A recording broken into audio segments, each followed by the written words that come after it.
Bueno, el espectáculo que vamos a hacer estos 5 días, del 20 al 24, pues la gente va a ver un flamenco muy de verdad, un flamenco muy diferente al que ha hecho José Porcel en Valencia en estos últimos años y muy especial para mí.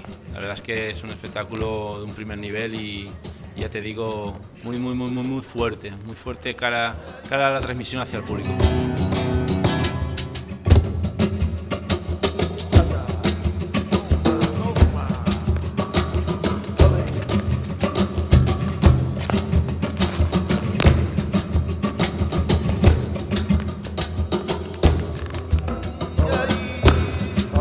Bueno, os invito a todos aquí al Teatro Thalía del 20 al 24 de junio. Espero que vengáis porque ya os digo que es un espectáculo muy chulo y que os va a encantar y aquí os espero. Y si venís, ya sabéis, venid que os doy un versazo muy gordo.